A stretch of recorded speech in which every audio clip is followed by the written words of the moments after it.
ආයුබෝවන් සුබ දවසක්. ඔබට මතක ඇති පසුගිය වීඩියෝවෙන් අපි කතා කළේ ප්‍රයෝජනයට නොගන්නා හිස් ඉඩම් වල දැව සඳහා ශාක වර්ග වගා කිරීමෙන් ඒ හිස් ඉඩම් ලාභ ලබන තත්ත්වයට පත් කරගන්නා ආකාරයයි. ඉතින් පසුගිය වීඩියෝවෙන් කිව්වා වගේම අද මේ වීඩියෝවෙන් අපි කතා කරන්නට බලාපොරොත්තු වෙනවා ඒ වගා කටයුතු වෙනුවෙන් සුදුසු ශාක වර්ග මොනවද සහ ඒ ගැන තවත් විශේෂ තොරතුරු. එහෙනම් අපි යමු ඒ වීඩියෝවට. අංක 1 තේක්ක ශාකය. වේලි කලාපී ඉඩම් තිබෙන ඔබ වගා කිරීමට සුදුසුම ශාකය මේ තේක්ක ශාකය කියලා අපිට කියන්න පුළුවන්. මෙහි විද්‍යාත්මක නාමය ටෙක්ටෝනා ග්‍රෑන්ඩිස් වෙයි. ඕක් ශාකයට නෑම්කම් කියන මෙම ශාකය 17 වන සියවසේදී ඕලන්ද ජාතිකයන් විසින් අප රටට හඳුන්වා දුන්නා. දැවමුවේ ශාක අතරින් ලෝකයේ වැඩිම ඉල්ලුමක් ඇති ශාකයද මේ වෙනවා. වියලි කලාපයන් වල වගා කිරීමට වඩාත් සුදුසු භෝගයක් වනමුත් අතරමැදි කලාපයන් වලද වගා කළ හැකි. විශේෂයෙන් ගෘහ භාණ්ඩ, දොරජනෙල්, නැවතැනීම වැනි විවිධ නිෂ්පාදන කටයුතු සඳහා වැඩි වශයෙන් යොදා ගනී. තේක්ක ශාකය සාමාන්‍යයෙන් මීටර් 30ක් 40ක් එහෙමත් නැත්නම් අඩි 100ක් 130ක් පමණ විශාල වර්ධනය වන පතනශීලී ශාක වර්ගයක්. කඳේ විෂ්කම්භය මීටර් 1.5ක් පමණට වගේ වර්ධනය වෙනවා. පැළ සිටුවා අවුරුදු 25න් පසුව මේරු දැව සඳහා අස්වනු නෙළීම කළ හැකිය. අංක 2 මැහෝගනි ශාකය. මෙහි විද්‍යාත්මක නාමය ස්වීටේනියා මැකොපෙල්ලා ලෙසින් හඳුන්වයි. තේක්ක ශාකයට පසු ලෝකයේ වැඩිම ඉල්ලුමක් ඇති ශාකයද මේ වෙනවා.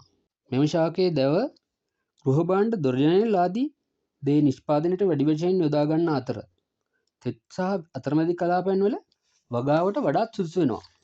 මෙම ශාකය මීටර් 30ත් 40ත් අතර එහෙමත් නැත්නම් අඩි 100ත් 130ත් අතර උසකට වර්ධනය වන අතර ඇතැම් ශාක මීටර් 50ත් 60ත් අතර පමණ උසකට වර්ධනය වන අවස්ථාද ඇත.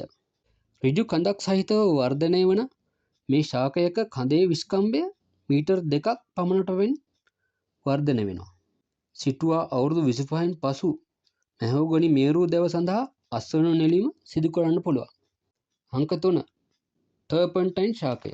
බොහෝ දෙනෙක් කරපන්ටයින් කියලත් හඳුන්වන්නේ මේ ශාකයමයි.